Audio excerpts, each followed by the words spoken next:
And now it's Deborah Kobylt Live. Hi, everyone, and thank you so much for joining me today on Deborah Kobylt Live. I have a magnificent guest today, Jihan K, human rights activist and filmmaker, and director of a documentary called My Father and Qaddafi. It's a magnificent film. I'm still thinking about it many days after viewing this terrific documentary, and I'm honored to have her join me today on our show. Thank you so much for being here. Thank you so much for having me. It's an honor to be here as well. What's incredible about your documentary is how it continues to unfold and the way that you spoke about your dad and your dad who went missing and what happened after that. You were at the age of 6 years old when one day dad just never came home.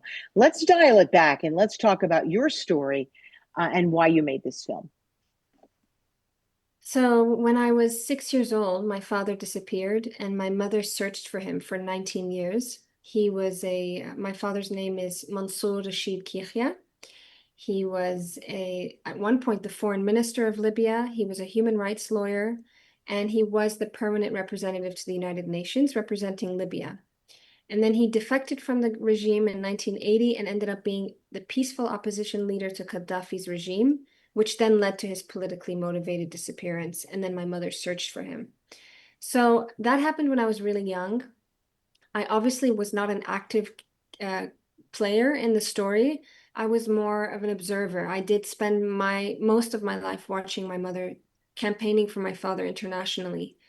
It wasn't until his body was miraculously found when I was 25 years old Ooh. that I realized, you know, the first time he disappeared, there was nothing I could do. But at 25 years old, as an adult, understanding the context of what's going on, I didn't want him to disappear a second time. So I decided Ooh. to, and I saw that the country was going through so much turmoil, and it seemed like a never-ending cycle of, destruction and loss. And I thought to myself, well, I can't wait for the truth to come to me. I need to be an active player. I choose to be an active player, and I want to do this to make sense of my life and what happened to my father. So I chose to tell the story, and I chose film to tell it. Yeah, and you put yourself in play by going to many of the places where your dad was. Let's talk about you as a little kid, right? Where were you raised? What was it like for you where you were brought up? Did you move a lot? Tell me. Yes, I did move a lot, and that's a big defining part of my life, and I still move a lot. Mm, Um, and I'm actually calling you now from Sri Lanka, mm, which is like my part-time home. Yeah, so even my birth, the context of my birth and how I came into this world is almost entirely defined by politics. mm. My father at the time was already exiled, he was already in the opposition, and he was already in danger. He chose Paris, France as his location to continue his work, his activity in the opposition against the regime. That's also where he built the final part of his family, my mother and him. I'm the fourth child, the youngest, and I'm the only one that was born in Paris. So I was starting a childhood in Paris, France, as a little French speaking girl with parents from the Middle East and North Africa. But Mm. that quickly ended, or suddenly ended, when he was kidnapped. It's an international case that's got a lot of countries involved. It's a bit confusing, but we were Yeah. residents of France. We were residents of France as a family. He was going for a human rights trip to Cairo, Egypt. That's where he disappeared from. But he's a Libyan national who was active against the regime at the time, and his body was later found in Libya. So it's a Libyan case that kind of happened between many countries. And although we were residents of France, my mother's an American citizen, so all of us children are also American citizens. So the American government was also part of my mother's appeal to search and find my father for those 19 years. Yeah, and your mom has quite a story in all this, and we're going to get to that in a little bit. Um, Talk to me about your earliest memories of your dad. Uh, so my father is trapped in the dream world in my life. I Mm. struggle with a surreal feeling that I've always had. It sometimes looks like cold, detached. but it's a surreal feeling, you know, almost like the Wizard of Oz. And I peeled behind the curtain at the beginning of my life, where I'm just like, this Mm. doesn't. It's very, very odd. And also the eerie feeling that someone could just be like kind of like so surgically removed from a family and like separated, but then you're both on Earth. So, you know, when I was young, I was like, what does disappearance mean? It doesn't mean that it's not my up to me to decide if he's alive or dead, but I just know that he's not with his family. We're forcibly removed from each other. That's essentially what disappearance is for a child's mind. Mm. And yeah, so sorry, what was your question? You know, your earliest memories of him, Oh, like right. do you Yeah. remember him bouncing on his knee or going for a walk? Yeah. You know, it's hard because 6 years old is a real pivotal moment. You're young enough to remember very little, but yet you're old enough to remember enough. So I'm just curious what registered in your mind about your dad. Like, was it a good feeling? Was it like, wow, when dad walked in the room, everything was incredible? You know what I mean? Like, what were Yeah, your I don't have feelings? I don't have those strong feelings. And I think it's Wow. I I like I was trying to say, he's kind of stuck in this dream world. So Yeah. like I said, developmentally, I think I was just about to enter the phase where you have hard memories that you can hold on to. But I Yeah. must have done something to myself to survive. So there's Yeah. a clinical cut. However, I have fragments, like a dream, unfinished, kind of uh, for example, sounds. There's like the sound of his slippers in the room, Mm. his heartbeat, because I think I must have been laying on his chest. I was so young. It was the first 6 years of life. And I have this flash of, you know, him laying in his bed with an eye patch. But to me, that's a permanent memory. But obviously, he only wore that eye patch for 2 weeks. So I must have remembered that moment. So they're fragmented, but there isn't a coherent, clear feeling. That it's like I said, a Yeah. suspended, surreal feeling. I fully understand. You know, your dad was quite a prolific leader. Tell me about his relationship with Gaddafi. I know at one point that they were, they were um, bound together until he decided to be part of the opposition. Tell me about his early time with Gaddafi. Right. So my father was born 1931, and he already started to serve the Libyan government when it was a monarchy before the Right. revolution in the early 60s, as in the foreign ministry. So he was already a government service at the time. So when there was a coup d'etat and Gaddafi took over, he was already serving the government and just continued to serve it. From the research that I did, I interviewed over 60 people, and I Right. tried to stick as closely as possible to my father's generation because I wanted to understand what happened before Gaddafi was in power. I was very interested in context and why things occurred the way they did, as opposed to fixating and fetishizing on Gaddafi's power and torment during and after. So, what was very important for me to learn was exactly what you're asking, which is how does that happen? How does a revolution happen? How does a dictator, when does the signs of dictatorship start to emerge? And it wasn't very, I think my father was hopeful and Mm. working. What it seems like, what I'm understanding, you have to understand also, I'm very uncomfortable speculating and speaking on behalf of my father. I usually just like to stick to what I know. But Right. from what I understand, there was a sense of hope when Gaddafi came to power because of the political context, the political climate at the time. Um, Gaddafi came in as a beacon of hope for the region. So he, you know, continued serving him, thinking that as the signs of his, red flags started to increase, he still held on for a while to Right. think maybe bring him back to the center, bring him to a more fair place.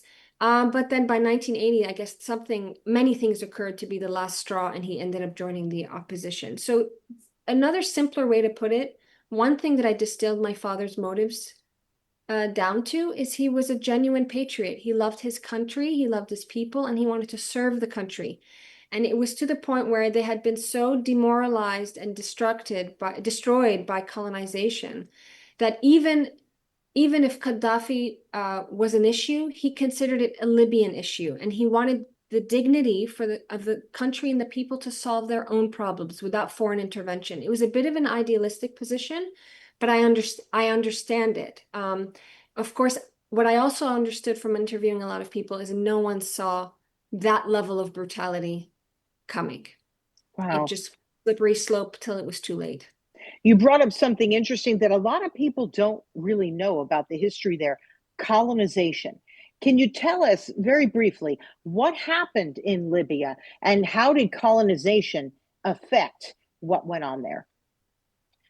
So not very many people know that Mm-mm. Libya was colonized by Italy.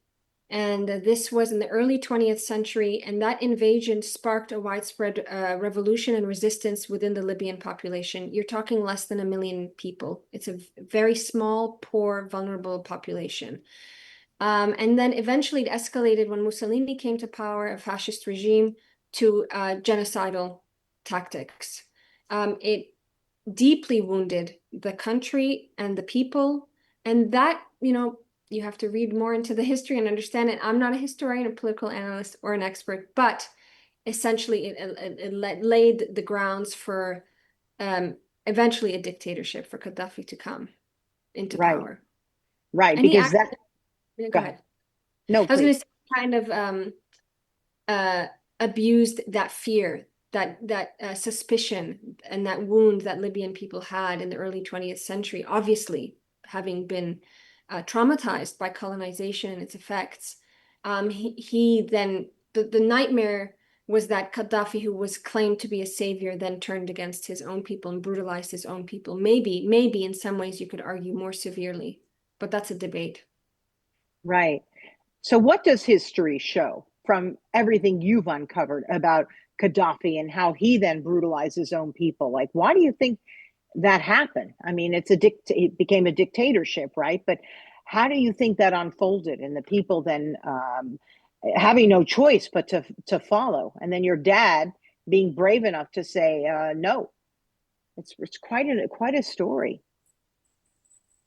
Wow, I think it would take an expert to really understand or try to understand or have the resources to dig into the mentality of Gaddafi because there has been a fascination with him.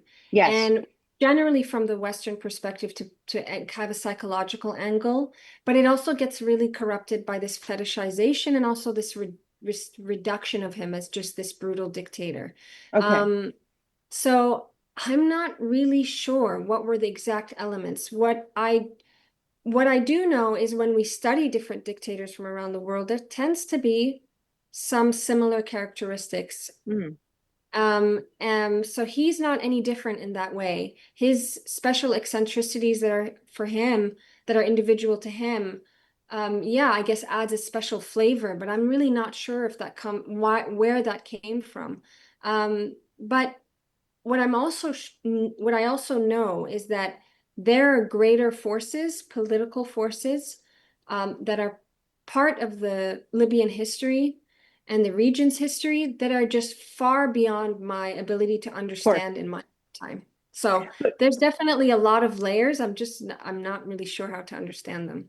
Right, but that makes sense, what you're describing, because what your father saw was something he didn't want any part of. And therefore, he became part of the opposition. That must have been very scary for him, right? From what you've uncovered, again, you can't speak for him, but you spoke with people of his time and generation. I can only imagine that was scary, knowing that he had children at home, knowing that he had a wife, right? Yes, definitely. You know, yes, it was terrifying. Left and right, people were being killed, disappeared. It became so brutal at one point. I interviewed someone who said that their father was murdered, disappeared and murdered. And at the funeral, whoever attended the funeral, some people were then kidnapped from the funeral. So you can imagine this just like Wow. endless terror, no peace.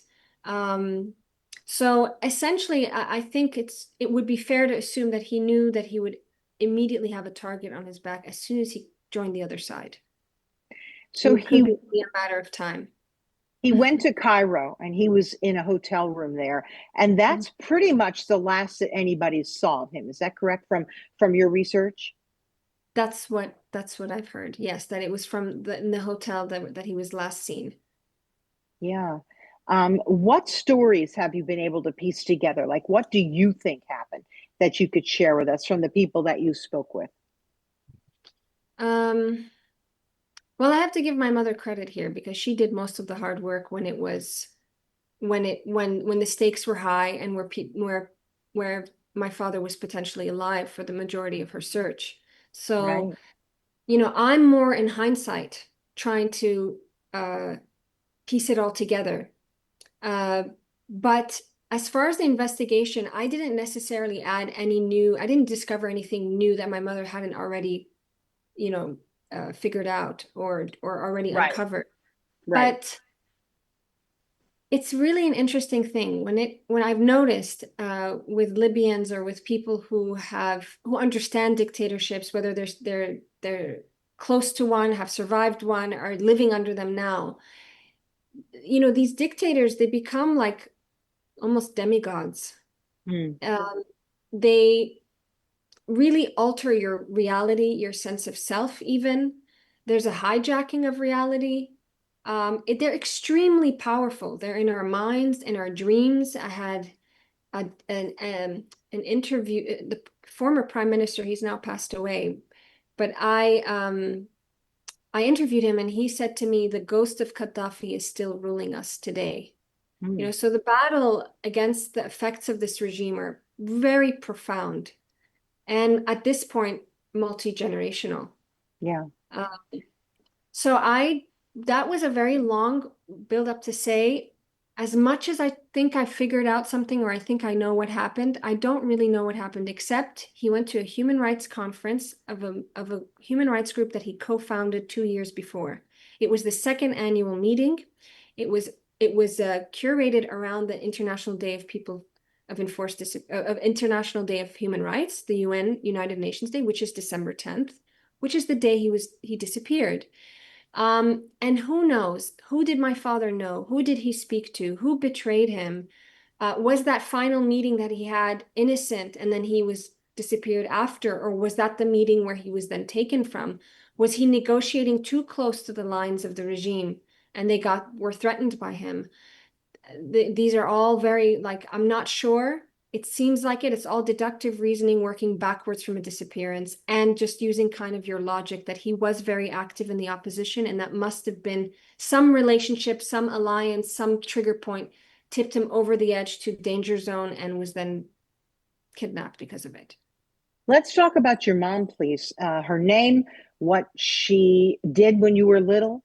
Was she working? And then tell me about her tireless work to find your dad. My mother's name is Baha Al Omary, and she's originally from Damascus, Syria. She immigrated to the US in the 1960s, and that is where she met my father, which was in the 1970s in the United Nations. He was an ambassador, and she was part of the social circles and many cultural events that were happening at the time in the Arab diaspora. She's an artist. She is an artist. And so there was a lot of cultural events that brought them together socially, and that's how they met. Um, she also, for me, she's like a quintessential woman from the 20th century Middle East. She lost her brother to politics. Hmm. She grew up in Damascus, Syria, and other locations in the Middle East, with her father in and out of prison. Her father fought in both world wars and against French colonization. And then she lost her husband to politics as well. So the women and the children are the ones who are left behind. The males, tend to be on the front lines, but they are treated as expendable forces. And so really everybody is fighting the political fight, whether you're signed up for it or not. Wow. I think because of her background, watching her mother hold the fort for her when her father was in and out of prison for only political reasons, by the way, no crimes or anything. But there was so much turnover in power in governments at the time that her father became victimized a few times. It's actually normal, unfortunately. If you're at all active in the political realm, then you're absolutely exposed to danger in the most serious way. So she married my father. he was heavily political at the time, and he had already joined the opposition when they married. So in a way, she knew what she was signing up for, but of course you never know when it really happens, how unprepared you are and how shocking it still is. But she immediately searched for him very bravely, and started an international campaign, and was never quiet. For at least 7 years she went on continuously. Yeah, you said bravely. Absolutely. Again, with children at home, that was very brave of her. She could have stayed home and locked herself inside, never to be Yes. heard from again, but that's not who your family is. That's not who you are, right? Yeah. You are people who are looking for answers, not just for yourselves, but for other people. This matters for everybody in the region, correct? Yes. Yes. So it's funny to say, but my father's case we're considered one of the, as a family, we're considered one of the lucky ones, because it is very rare to be able to find a body, and to find a body that's intact enough to attach it to some sort of theory or story or cause of death. That's extremely rare. So my father's story is a beacon of, a template of hope, of that we can't let these stories die and fizzle away just because of continuous more turmoil and hard times. There are a few of us that have the resources that are able to at least keep these stories alive, because we're representing thousands of people's stories. Yeah. Because that kind of trauma, it bleeds through an entire nation. And it's not normal for brothers and sons and sisters and children and adults to disappear all the time. Yeah. So yes, it's a very important story. It's an international story in the sense that my mother, as an American citizen, was able to be so vocal. Yes, so Hmm. that's me. What she was able to piece together, how long do you think your dad was alive? And if you could tell our audience, where was he found and who found him? So His body. yes, his body was found frozen. It was in a freezer in a secret location outside of Gaddafi's palace, outside of Tripoli, somewhere between the city and the airport. It was kind of like a farmland with villas inside. And the villas were owned by many of the regime's, the Gaddafi's children, his sons. And in the villa was also other bodies that were stored in the same kind of manner. Um, and what was your other question? How long do you think he was alive for? Yeah, That yeah. also, the rumors still range really widely. You can even, when you Google my father's name, Mansur Rashid Kikhia, it's still quite wide ranging. There's still articles that are alive saying that he was murdered immediately in early 1994, which would have been a few weeks after he was kidnapped. And there's some that think he was alive up until the early 2000s, which would imply that he was alive in prison for at least almost 10 years before his. There we go. So how do you define killing someone? Was he actually killed with a weapon? Was it blunt force trauma? Was he left to die because he was heavily diabetic? Did he genuinely just die of old age? Poor conditions, being in prison. I mean, if you're dying in those conditions, it's still considered being killed, because the whole premise, the whole foundation of it is unjust, and cruel. Yeah. So that's what all I know. Yeah. You may not have an answer to this question, but why would they store bodies in a freezer? Why wouldn't they dispose of them so they could never be discovered? It's a very good question. It goes back to my answer about how when you live in a dictatorship long enough, and they kind of alter your sense of reality and logic, and how you are so passive about what's true and what's not. There's a lot more acceptance in our part of the world of, like, that's just, it's not an of course, it's a, oh, okay. But then you don't have the resources or the capacity to understand the true reasons why, because you're already in so deep in dysfunction. So there again, lots of rumors about why that would happen. Yeah. Um, but Yeah. that is a complete mystery, to be honest. I don't have a rumor that would be worth mentioning, Yeah. because I'm not really sure. Right. Good answer. Tell me about making this film. How did you go about doing your research? Where did you fly to and spend time at? Did you ever feel unsafe? Can you talk to us about that process? It's quite Yeah. brave what you did. Go ahead. Thank you. I didn't see it as brave at the time. I just felt like I had to do this. Yeah. But I traveled, I interviewed in London. I didn't realize there's a large Libyan diaspora there. Oh, I interviewed in Cairo, which was the location of where he was disappeared from, where he was kidnapped from. I obviously traveled to Libya and interviewed there, my family and any of his colleagues or friends that were still there. And I did a bit of North America because, again, there's diaspora there and parts of my family. I also did a lot of phone calls, photo booth, recorded Zoom calls. But I interviewed over 60 people. And one yeah. of the things that I say in the film is that one of the ways that, because through the Italian government and colonization period, actually till now, their archives of that period are not really accessible to the public. So even calling it a genocide in Libya is a debate in academia. It's one of the most unknown. If it is validated as a genocide, it's one of the least known. Hmm. And that's because of the lack of access we have to Italian archives and documentation, which is purposeful. And also on the Libyan side, there's just been continuous destruction and it doesn't have the resources, the stability to actually log its kind of own history, especially recent history. And that was compounded by Gaddafi coming in and also meddling with Libyan sense of their own history as well, which was also purposeful. A purposeful way to disorient your own people is to not remember, for them to not remember who they are and what their nation's story is. So there aren't really a Yeah. lot of strong points to anchors to hold on to create a cohesive story of Libya, which is why I was very, very passionate about trying to catch my father's generation before they passed away. Because if he was alive today, he would have been 94 years old. So I was literally interviewing a generation that was passing. And to me, they lived a good 30 years, 40 years before Gaddafi was in power. That's valuable information. And without pointing fingers, without anything, I just want to understand. I'm coming from a place of wanting to know facts, wanting to understand, and wanting to heal.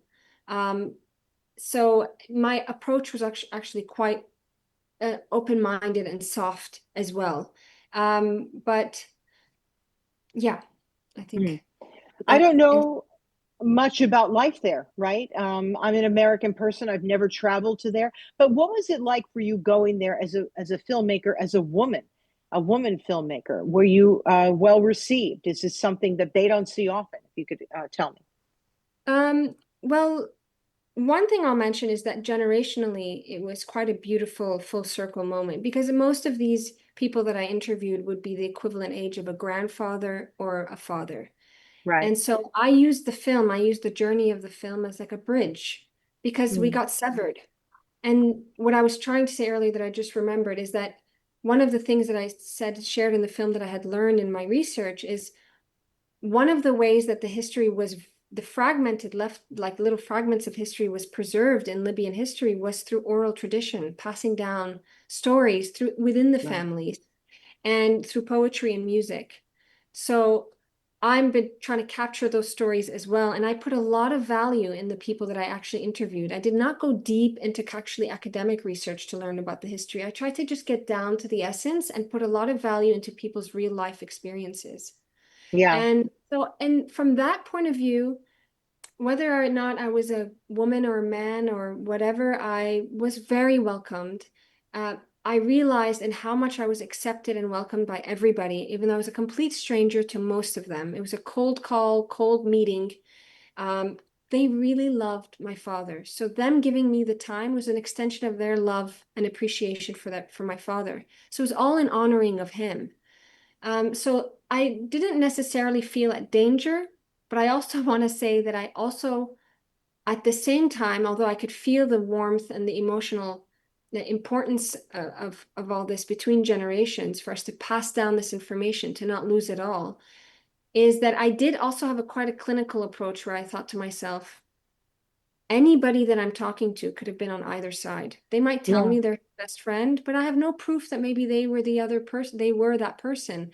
So Mm. I also kept kind of an open mind, kind of a journalistic mind, like just open and clinical, but I kept it to myself and I never used it as a point to like judge or blame because I also didn't have enough evidence. It was just more of a spirit of approaching, which is just open and whatever side you were on, I'm at a place so far down the story, so far later that I really genuinely just want as much information as possible without cornering or judging or taking any steps back into old divisions or old.